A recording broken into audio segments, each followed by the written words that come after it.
The train headed for Sunset City will be departing soon.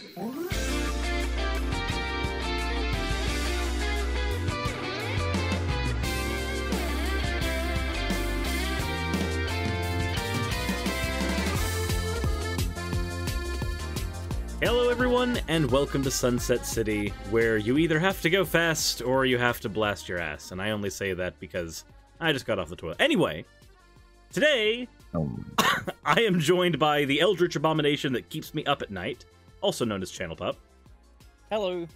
And I am joined by a literal chow abuser. Hi, Nick. We call it chow kickball in this part of the country. I feel like that doesn't actually make it any better. Oh, it does, though. You keep score. I don't... that makes the Sonic Adventure 2 fan to me very angry. That's the whole role of my existence, so job well done.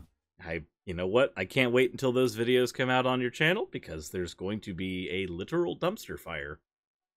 It'll be great. Carry on with the show, damn it! You know what? That is carrying on with the show anyway! So, we have a bit of a shorter episode for everyone today. It's going to involve a little more bickering between me and Nick, apparently, as has been the flavor of the first 5 minutes of this show. Not like other shows have not involved bickering with Nick, you fucking old man. Jesus. Yup. We got you turtle armor in Monster Hunter. Why are I you... appreciate it. Why do you do this to me? We got you turtle armor. I'm a rage boy. I told you I'm the Raphael of this group. I have realized that. That said, so I think we're going to go ahead and change things up a little bit today. We do have some Sonic announcement stuff, but it's not been populated yet. We have some announcements that an announcement might be coming type of deal, which is not a whole lot to talk about aside from speculation. So instead, we're going to go ahead and start with some of the questions. Pick up where we left off with your questions, because, honestly, our fourth guest is now the audience, because Wayne's been dead for a while. Well, no, we have some other stuff for Pup. You want to go ahead? Okay, sure. So I quickly need to make a swift statement, basically regarding the last episode when we talked about Sonic Omen. So I would just like to say to the audience that if I came across like an arrogant little know-it-all, it is because I am, but I'm not that kind of arrogant little know-it-all. I think you're going to have to clarify that statement. I would like to clarify that I do take the L, as I got a lot of my facts wrong in that video. I clearly was very much fixated on people's evaluation of the quality of the game more so than I was the legalities, and I put that down to my own sense of immaturity. Now, there is a YouTube content creator called Webster who did a terrific video on the subject. He brought it to my attention, really graceful about it, and yeah, no, just consider me silenced. So, yeah, that's all you need from that one. And yeah, sorry if I came off like a dickhead. All right, let's move along. All right, so I don't know, Pup. I'd like to at least say a couple things on your behalf there. I think there is discussion in terms of like we need to split the legality from the actual quality of the game. But if the biggest issue there is just mixing those two together, I thought that kind of was your overall point for a lot of what you were saying last time. Which is quite a bit of it, but I was just too fixated on that when you guys had clearly moved on to more like the legal sides of things. And no, when it came to the legal sides of things, I got a lot of my facts wrong, as very nicely pointed out by Webster. So, yeah. Well, I mean, either way, regardless of anything else, none of us are on Sega's legal team, so it's worth a discussion. But, I mean, I don't think any of the criticisms or qualities praise for Sonic Omens is not. I think that's a discussion worth having, even if it is separate. So that's all I wanted to say on that front. I can agree with that. There's nothing wrong with talking about the quality of the fan game, and it is a separate conversation from the legality conversation. Yeah, it's whatever. But I thought that was a point you were making, even if because we didn't have a script in front of us, you know. So like when you start talking about one thing, it kind of just drifts into the other, and that's just how conversations happen. But I know that was a major point of contention you had with what you were seeing from people. And I think that is still an important point. I think all of us, regardless if we like it or not, do have to keep those two considerations separate when we talk about it. That's all. I just don't want you to. I don't know. Even if you're taking back some of your points, I still think you brought a lot to the table worth talking about and thinking about. So that's all. Well, as always, I appreciate you having my back, Nick. Thank you. Of course, of course.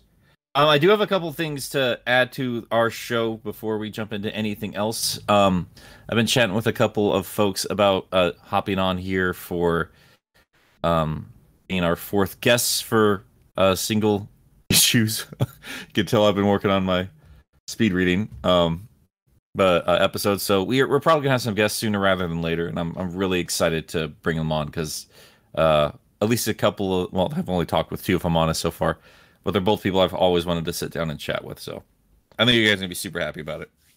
There's also quite a possibility of a resurrection for a certain member of this group for like the occasional episode or two. So Well, I mean, that's so something I'm many, excited about as well. so many members of this cast have died, though. Who could it be? I have no idea. I can't keep track anymore. We've lost It's so many. Channel Pup Jr. He's back. God. Oh man, I can't. Oh, wow. I can't wait to see Channel Pup Far From Home. Oh my fuck God. off, Suris.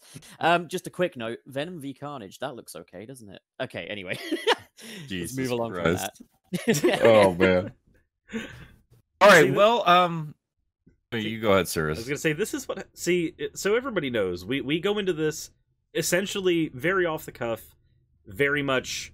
We just go, hey, we want to record an episode, and then we do. There's usually not a great bit of planning in episodes, hence why me. Okay, let's get into the questions, Nick. Wait, hold on.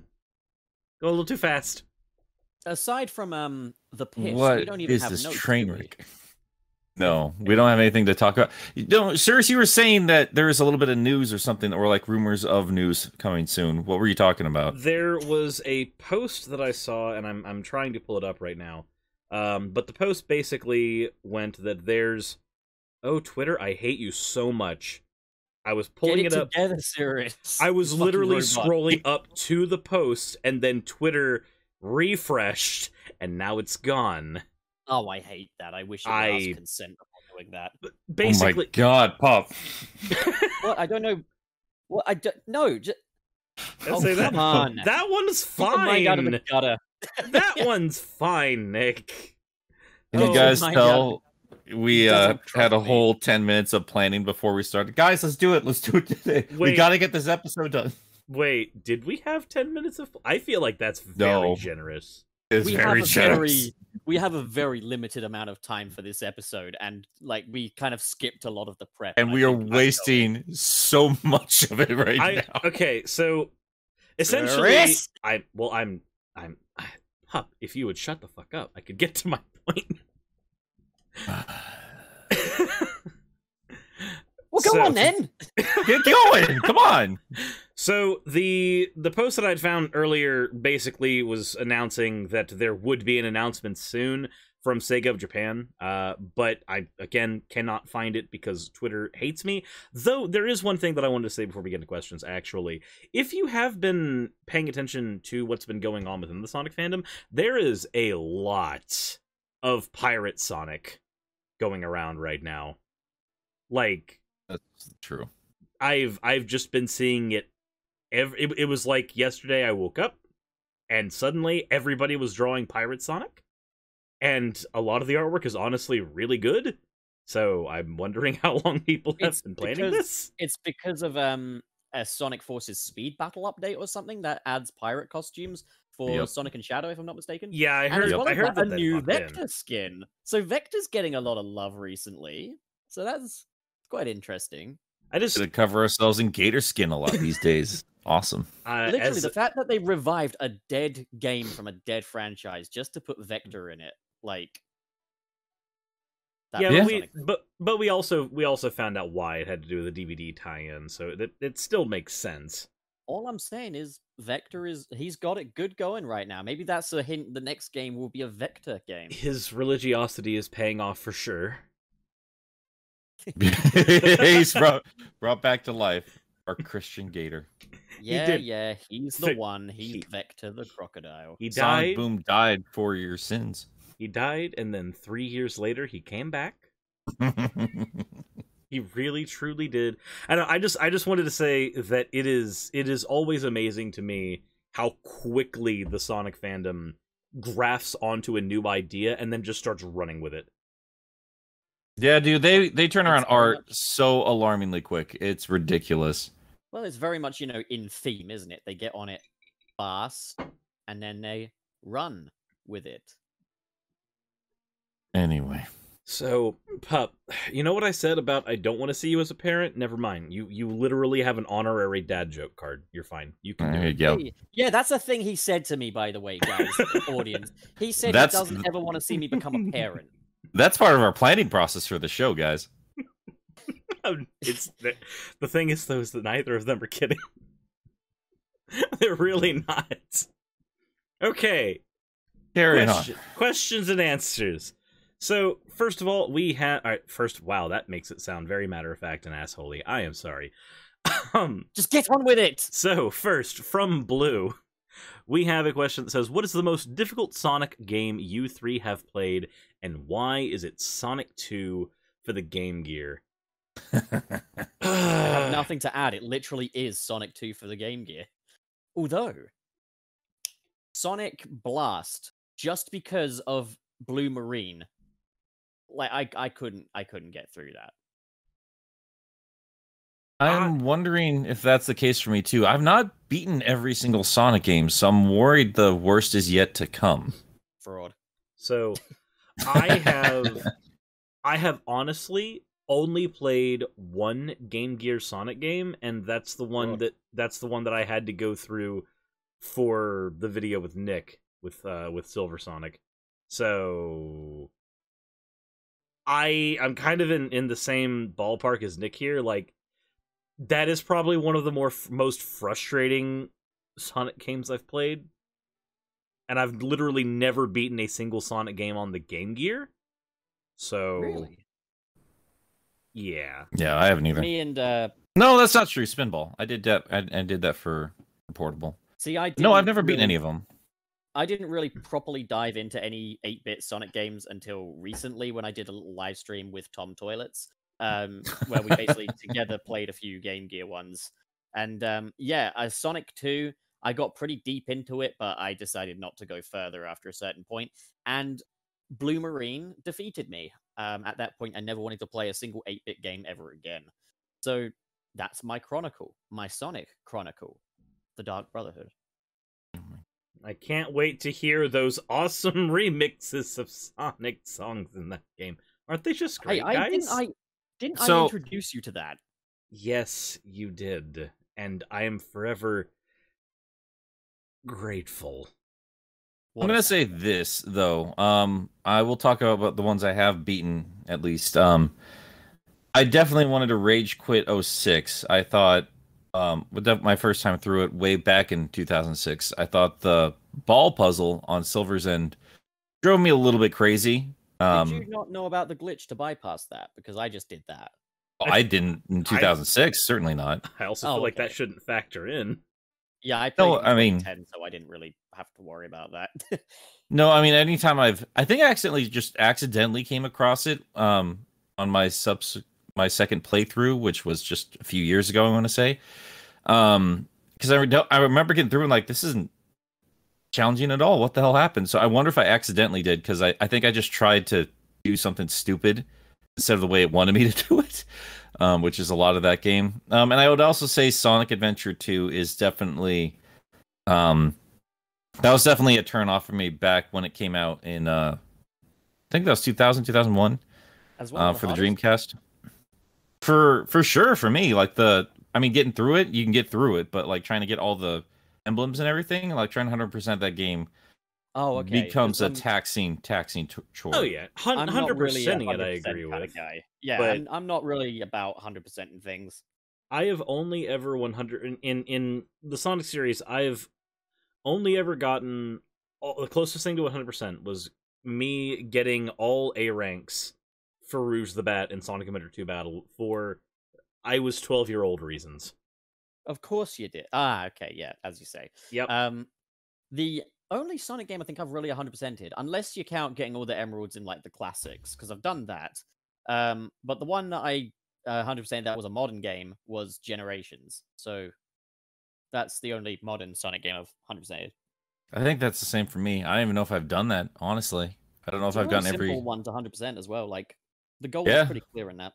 Yeah, no, Yeah, it's I think it was just a matter like I just got bored or something with the extra missions. I don't remember if I did or not either way, but I think I might have actually 100%ed Sonic Unleashed. I feel like I actually did, because I remember like unlocking practically everything in that game and spending a very inordinate amount of time in it, but I'd have to go back and find my save file. Yeah. Funny, actually, quite ironic, is that we all complain that there's not enough content in Sonic Forces, but then again, how many of us have actually 100%ed that game? How many of us want to? Fuck. I mean, yeah, we don't exactly have much of an incentive. Like, here's the thing. That's most of the games for me, though, if I'm honest with you. I mean, I know people don't like me just being critical on Adventure 2, but by the time that came out, I think that generation of video games got a lot more robust, and I was finding a lot more new experiences in other games. And unfortunately, that's kind of most of the Sonic franchise going forward, where I'm always going to play through it, but I rarely ever get every single thing in all the games. I think Adventure 2 incentivizes it because my first time playing through it, and I think this is like so frustrating for me, or wasn't frustrating for me if I'm looking back on it. Like, I got into Adventure without any issue. Adventure 2 kicked my ass more than a few times. But once you start figuring out where all the extra things are and replaying things so you can get, you know, the Child Garden build-up or S-rank things, like, it does a really good job. Even if some of it is padding or unfair, which I still think it is for some of that stuff, it still does a really good job getting the player better at the game, even if it's difficulty. It's a higher learning curve, but I mean, if you're feeling this game, you're going to probably, if not 100%, it get pretty damn close. Or you'll find something about it you want to 100%. Yeah, it's not even in my top 10 of Sonic games, but I absolutely respect it and keeping a little carrot on the stick for players through the entire thing. So difficult, but a good kind of difficult. I also like that it gives you, like, so on the GameCube, when that game did its transfer over to the GameCube, and you had that and Mario Sunshine and Luigi's Mansion. Luigi's Mansion, you kind of expected it was going to be an arcadey experience going through over and over again. I liked that with Sonic Adventure 2, just to flatten out the point, its incentive for 100%ing the game was Green Hill Zone.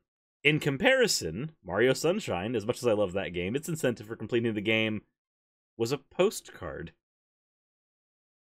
That's most Mario for you. It's definitely more about the journey than the destination for Mario games. Yep. But, you know, here or there. Anyway, what's our next question? Okay, so Weenie of the Hut Junior variety. I was gonna get to it, Suris.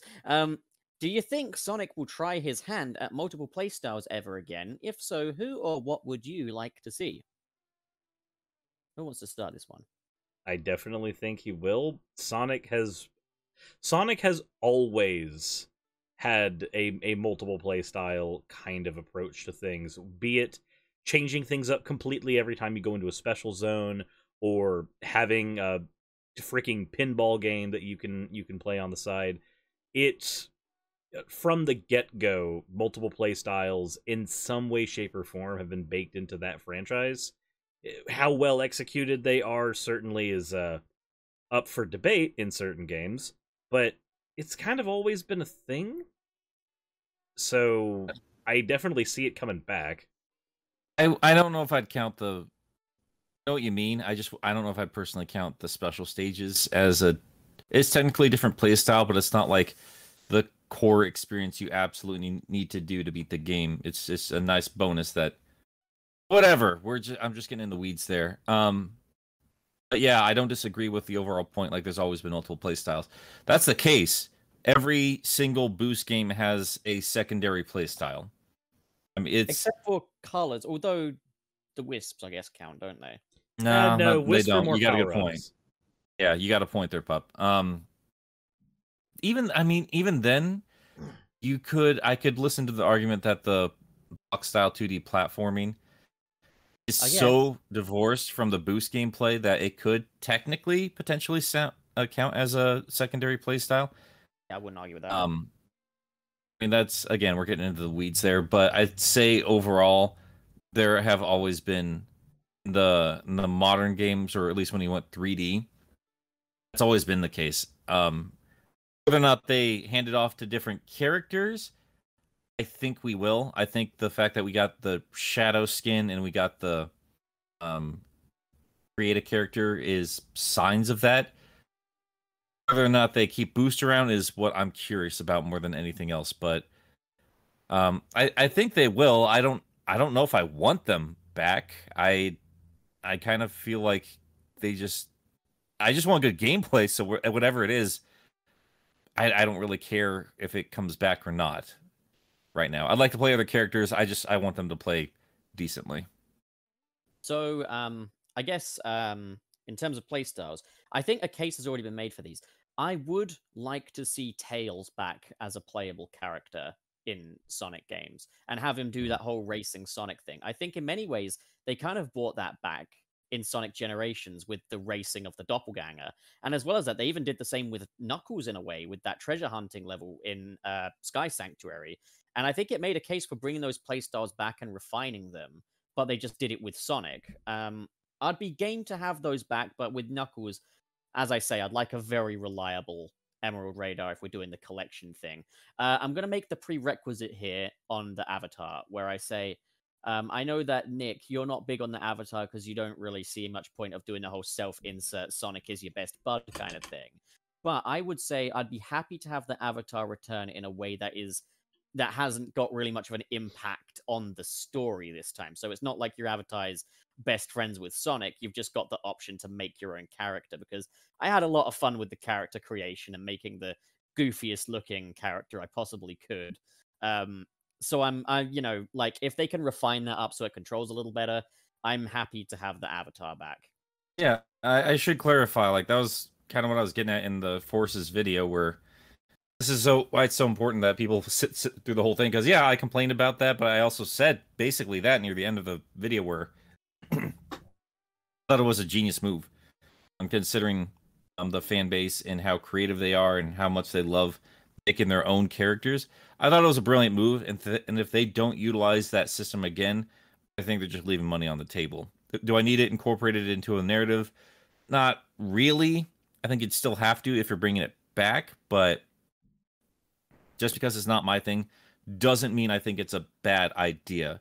Poorly implemented, sure, but it's a good idea. What I think would be smart, actually, would be if they made the avatar a reward for 100% completion. That's a good incentive. So that would be an interesting thing. There's another thing that could be done with it that I think would be fun going forward. Let's say that they keep the Sonic world the way it is in Forces, right? Where it's very much everybody's an anthropomorphized animal. There's no humans. There's none of this. Even if you did have the humans in again, you could technically manage this. I would like to see if they divorce the avatar from the story. This obviously wouldn't work if you have it as a 100% thing. But if you make your avatar, you make your character for playing in like time trials and other modes in the game outside of the main story. If you render the cutscenes in the in-game engine, I would like to see the avatar, or even the avatars potentially that you create in the game, show up in the cutscenes as background characters, as little Easter eggs for the player. Be a cool thing. Yeah, I'm always open for it. Sucks is every time I talk about Sonic and things to do in the future, there's always a caveat of, I don't know if I trust the developers.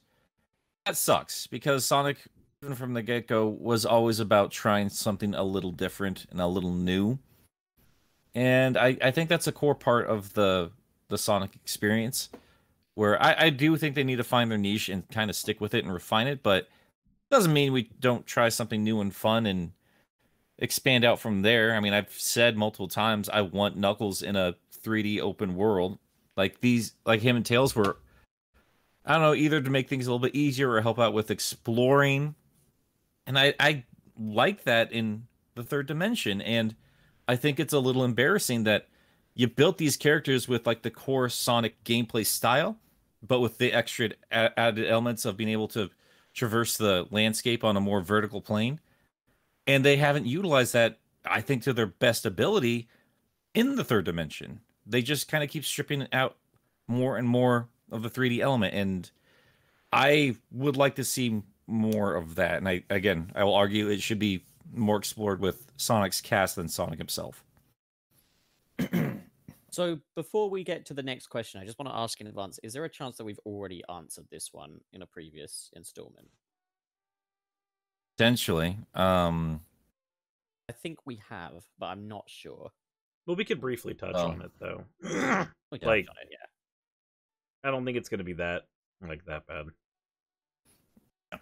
Zubair asked, are there any other game franchises you're into as much as Sonic's? Yes, 1000% yes for me.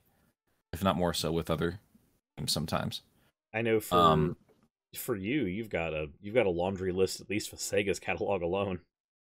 Well, not I wouldn't say I like them as much as Sonic's though. I mean, I like Sega stuff, but like I have a respect for that history, and there's certainly games I like from them, but I don't. I was struggling with like which ones I'd bring back because like I don't know how many of them I actually need a new entry with. But it's just Sega. If we're talking like gaming in general, I do think we kind of talked about. I think I know what you mean, Pup. But like I would take a new Guitar Man. I would take a new BioShock. I would take a new Fallout, even though the last one was kind of ass. I'd take a new Katamari Damacy, a new Zelda. Yeah, man, games are beautiful and huge, and I mean Klonoa, obviously. I would stop everything for Klonoa or another ocean swimmy game. It's a bunch of stuff. I would drop everything for and probably put the next Sonic game aside to play through first. I think I believe the last time we got a question like this, I said this as well, but for me, it's definitely Resident Evil, and Resident Evil has a parallel for me with Sonic, where I have a huge love-hate relationship with it based on what game, like what era the franchise is in. When Resident Evil went to, the Xbox and PS3 and we got RE5, I hated RE5. I will make no bones about the fact that it took me a solid 6 to 7 years after the release of RE5 to finally sit down and play through that game with someone, because every other time that I tried playing it, I hated every minute of it. And I still have not beat Resident Evil 6. It wasn't until we got the remake of 2 that I actually came back to the Resident Evil franchise and felt good enough to go back and play 7, because 5 and 6 just made me that angry. You're not required to like an entire franchise if there's parts of it that don't really stick out to you. I mean, for God's sakes, the Sonic franchise is what it is because they can't seem to stay on track ever. Oh yeah, I agree. It's just I found it funny that like the two, if you don't count Pokemon, and I have this problem with Pokemon too, technically, but for me the two biggest franchises in my life, not counting Pokemon, I have this kind of like wave where they're just escalating from 1, 2, and 3, and 4, and Code Veronica with Sonic, 1, 2, 3, Sonic and Knuckles, Adventure, even Heroes going up, and then there's just this point where the series just kind of forgets what it is, and it just crashes. Yeah. And I get that. hate that. I mean, with Pokemon, it's kind of the same thing, but for very different reasons for me. With Pokemon, I don't think that it ever like went up and crashed. It's more that Pokemon's been going in a direction that I don't like as much, insofar as they decided they were going to keep on making RPGs without stories. And that just they've stayed in their lane, and they haven't deviated enough away from it, and then they took elements away that pissed fans off. I think there's more of a issue of them being afraid of change than anything else. And as successful as they are, who can blame them? They just keep throwing off spin-offs that satiate people that want to experience these things in a different way. They're just going to keep on trucking until they're told to do otherwise. Oh yeah, and I understand why as well. Those games aren't made on the biggest budget because the company that makes them, Game Freak, don't make that much money off of the games compared to what the rest of the franchise makes. And Game Freak doesn't actually make that money off of like the plushes and merchandise and everything else. So, like, I understand from a production side like why that happens. I just don't like it. I mean, you have to enjoy it. They're a giant company, but it's not a not a Pokemon podcast. So we gotta carry on. Pup, did you have anything you wanted to add, or did you answer enough last time? So for me, I guess there's not really many game franchises that I follow as religiously as Sonic. But as you guys know, I'm quite a comic book kind of movie fan and stuff like that. Yeah. So obviously the Batman Arkham series was one where I got a lot of the collector's editions of that. The Spider-Man Insomniac series, I'm very enthusiastic about. Heck, I played a lot of the old Spider-Man games prior to that as well. The Spyro series, well, the original Spyro series, I haven't really played any of the rebooted ones or Skylanders or anything like that. I'm quite into Rayman, but I haven't, as I say, followed it religiously. Yeah. So Mario, I'm getting into that quite a bit. I'm really enjoying Legend of Zelda: Breath of the Wild, and yeah, so that's a quick and fairly comprehensive. Yeah. I'm just realizing, like, I didn't know if we answered this before, but as we were going through our answers, I was like, oh shit, we've been here before. Yeah, that's why I was asking. Yeah. Well, let's move on to the next question. Suris, I think it's your turn. Yep, and for this one, it is from Doc, and it says, what to each of you is the weirdest Sonic game, TV show episode, and comic issue? You can pick one or two. You guys don't have to do all three if you don't want to. So, Golly, thanks, Doc. oh boy, Sonic weirdest speed reading. weirdest Sonic game. I'm gonna be honest. The whole franchise has always been kind of strange, so I don't know what game I would categorize as the weirdest. I guess the most off-kilter one would probably be Shadow the Hedgehog for me, though. Like, the one that felt the least... the least Sonic game to me, with as experimental as the franchise is that. And I'm sure there's going to be somebody that's like, what about the storybook games? I love the storybook games, unironically. Don't at me. But... TV show episode, I'm gonna be honest, it's not even a TV show episode so much as just a whole show. The entirety of Adventures of Sonic the Hedgehog. That is some candy-coated Tom and Jerry copying bullshit, and Pup, I just do not understand your love for it. I don't. I do. I absolutely do, Pup. I didn't as a kid. I'm getting it now, though. What a Looney Tunes wacky ass show. It is. It is just meme fodder. It's like Looney Tunes if the writers said, fuck it, this show has no internal logic whatsoever. And that's what I appreciate about it, is there are just so many instances where you just can't pinpoint what the writer's intentions were with specific gags. You can't find the root of that stuff. Like, just, yeah, no, I'm not even going to make examples of it. I'm just going to leave it at that and let Suris finish his answer. And I guess ending with comic issue.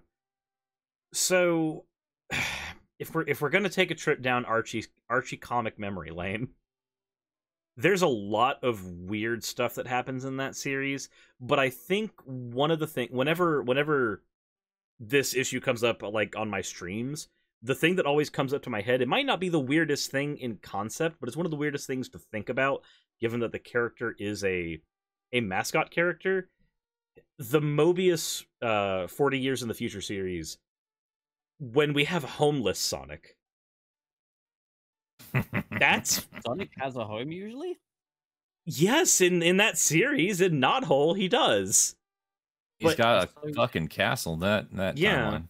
In that timeline, he marries Sally and becomes king. What are you scraping, Suris? Am I scraping something? Someone's doing a brushing. It sounds like someone is brushing their teeth. Yeah, no, that's weird. It might be from my end. Might need to be replugged in. But no, that I guess that one always felt the most absurd to me. Not because there isn't other grosser absurdities in the Archie comics. There is the whole moment where like Robotnik is going, "No!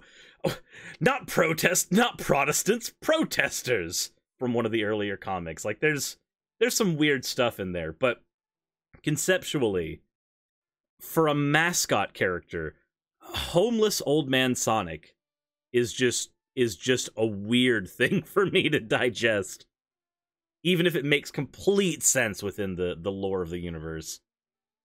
Yeah, I mean, that's the thing you got to keep in mind when we're talking about weird things is like, does it make sense for what is presented in the context? And like those old jokes, I mean, that it all makes sense because those were jokey, lighthearted comics, but I would say overall, like the weirdest thing I can think of off the top of my head, because there's always something new that's weird that doesn't make any damn sense. I guess like in a French comic, Tails is a girl. Was that right? I don't remember. Or was Knuckles a girl? It doesn't matter. I want to Like, read that. if you just start reading through Archie, you're gonna find the weirdest crap there. His Sonic Live was ridiculous. I think a lot of revelations of Knuckles' past was a little wacky. I don't know. I can't drum anything up off the top of my head, but a lot of Archie is a lot of the source of like weird, but not in the good kind of way. Like you guys need to calm it down here. Decapitated half robotic echidna grandpa says genocide the hedgehogs. So that's that is. I'm sorry, because I know there's a lot of weird. I just haven't dug deep enough to really give a solid answer. I did find a lovely picture of Amy and Shadow from one of the comics I'm going to post on Twitter later today. But that's another thing. I don't know. Just read Archie if you want weird. My God, it's inconsistent within itself. It's a mess. So, I guess for me, maybe one of the weirdest Sonic games anyway would have to be Sonic Schoolhouse.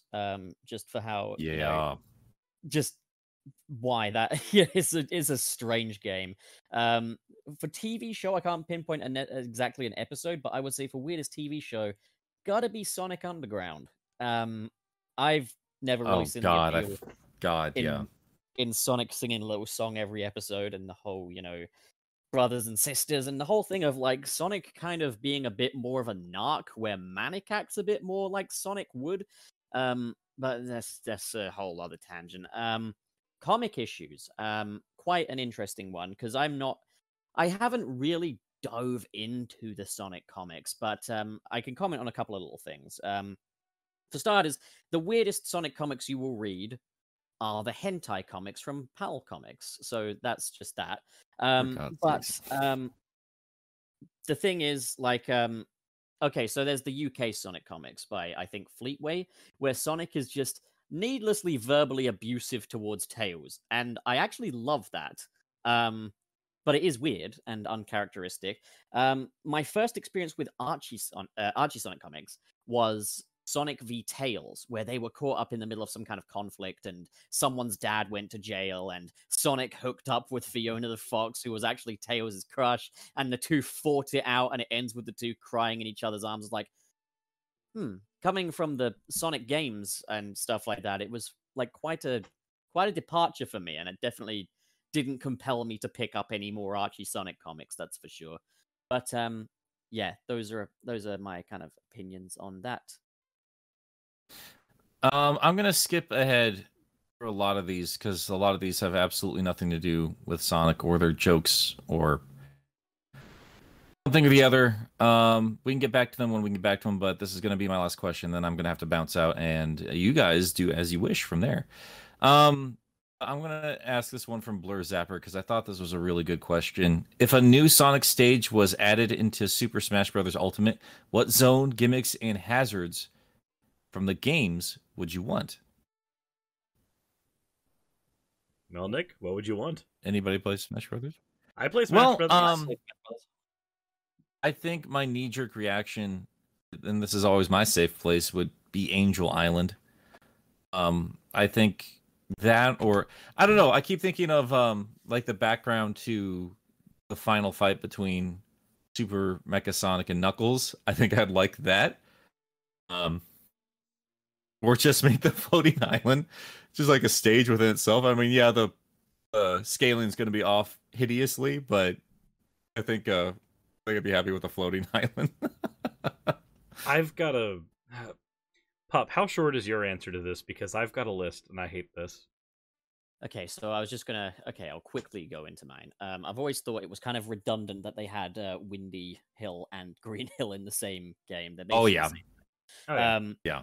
Realistically, if they do add another level, let's face it, it's going to be Chemical Plant. But I think one that could be fun just for the sheer frustration it could cause would be Casino Night, because you could have the little bumpers that bounce the characters off of things and stuff. But I think a really good choice would be Sky Sanctuary. But if I'm completely honest, I would much rather have a classic Sonic level that hasn't been done in 3D before in some form. I agree. Maybe Yeah. dig something out of Sonic 3.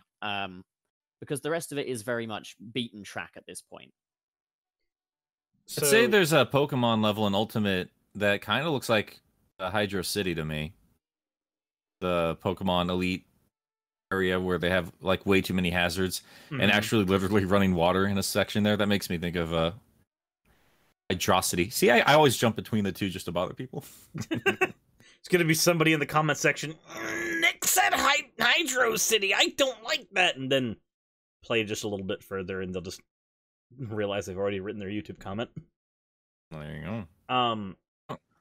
So I think for this one, I'm going to be a little indulgent in this one. I've got a few. First, that's the point. Do it, man. So one of them I would like to see, just because I want to see the background, I would like to see Crisis City from 06. Not because I think that the stage itself would be interesting, but because of the background, you could have, like, Silver and Blaze trying to square off with Iblis and stuff like that. And I think that would be great. As somebody who loved the Shadow Moses Island level in, that stage in Smash Brothers, because I got to see all of the different Metal Gears kind of, like, break through the concrete.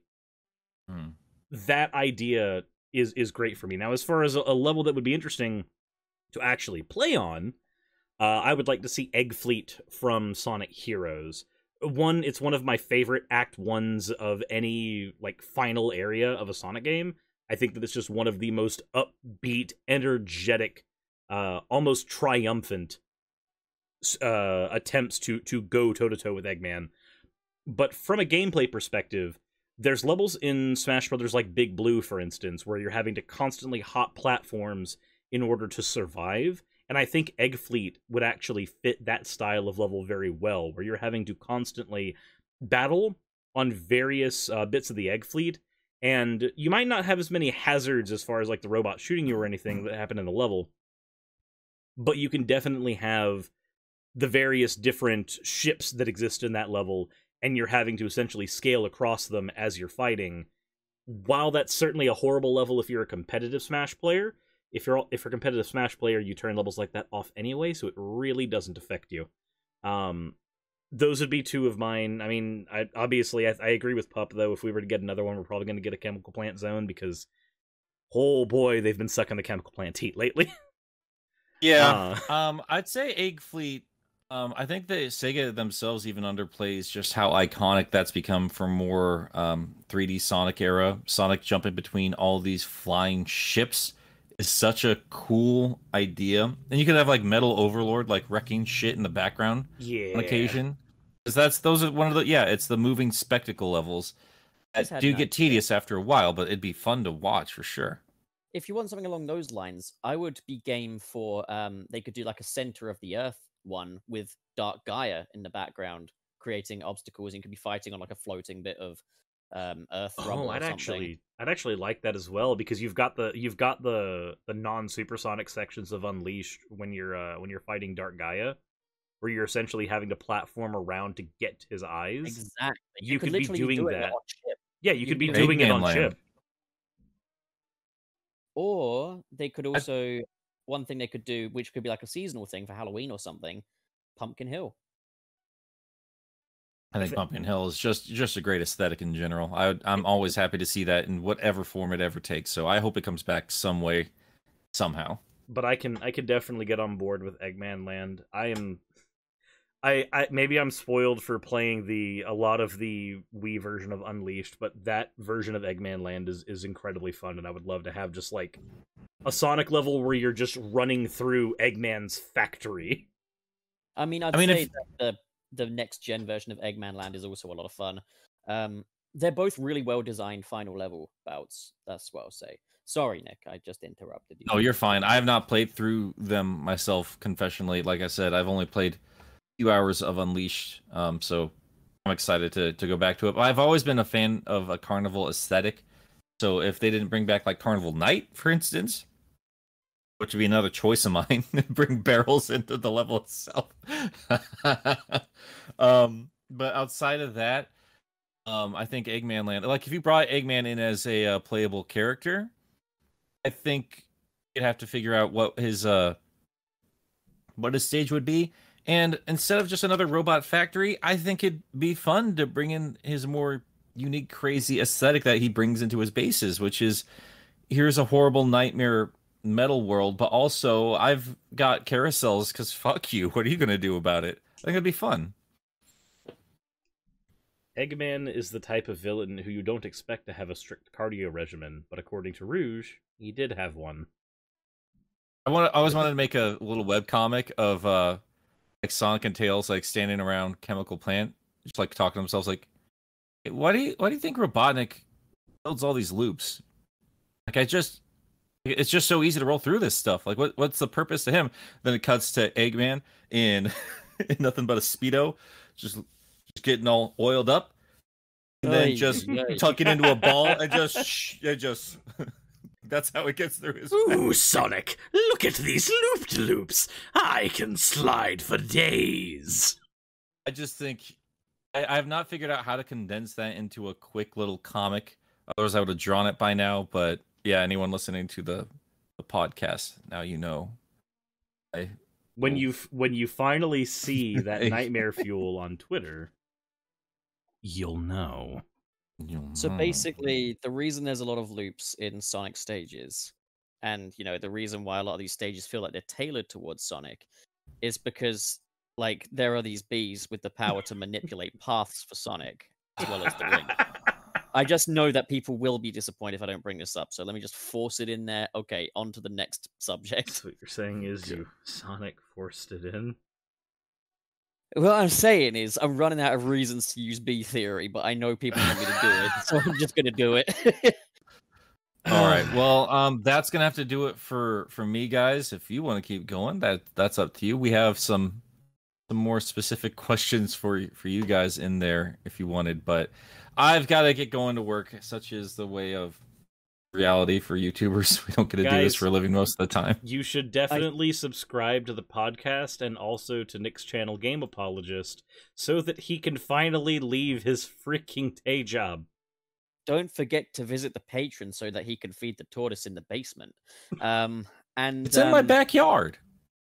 Okay, backyard. The backyard in your basement. Whatever. Jesus. I don't have a basement. There's no basements on the West Coast. Wherever you keep your little nature's fleshlights at. But like, yeah, so I'm gonna straight up say, Suris, I think the second Nick departs this podcast, 90% of our viewership will as well. So shall we just, put a little finish line here? You know what? Perfectly fine with that as well. I am equally not confident in my ability to present to an audience. So we've been giving them double episodes a week. They're gonna be fine. True. We can do more like that. True. Well, thank you all for watching. Thank you for tuning in to this episode of Sunset City, whether you are tuning in on YouTube or whether you are listening on Spotify or any of the other various platforms that you can find this show via podcast. If you're an audio-only listener, we appreciate you just as much as the YouTube ones, even if we listen to the YouTube comments where people tell us that our opinions on a blue hedgehog are completely and totally asinine and not worth listening to. Don't worry, we agree. They're completely not worth listening to. That's why we made a podcast about it. so we could talk about it and stop So, listening about it. So, Nick, any last words for today's episode? Subscribe to Channel Pup. Oh, thank you, Nick. And if anybody's noticed, now that Nick's left, the the animation on the episode is completely glitched out. Oh, goody. Okay. Oh boy. Well, let's make our goodbyes quick then, so people don't have to worry about the glitchy visuals. Yeah, for those who were watching the podcast for the visuals. Thank you guys for listening. Thank you guys for being here, and go subscribe to Pup. Go chill yourself. Okay, yes, I do great videos, or at least I try. And also so does Suris. It's just you have to be willing to accept other people's political opinions, and that's where you'll find them. I mean, they're perfectly rational anyway, so you shouldn't have any issues. But like, on the yeah, I'm lost now. I've lost my momentum. Again, there's no script, no notes except the piss, which is our document where we keep all of our questions. But yes, yes. There's a lot of ums here. So for the record, of the two of us, one of us streams a lot, the other does not, and as a result, there are quite a lot more ums from Pup. Can we get some motivation in the comment section? Good at other stuff, I swear. Can we get some motivation before we leave in the comment section for Pup to remind him that he is a good presenter, even if he does insert his ums where they're not requested? Appreciated. Yeah, I need to get more consent there. But yeah. So remember, guys, B theory's valid, you're valid, and loved. And thus, the sun sets on another episode of Sunset City. Get on the train and get out.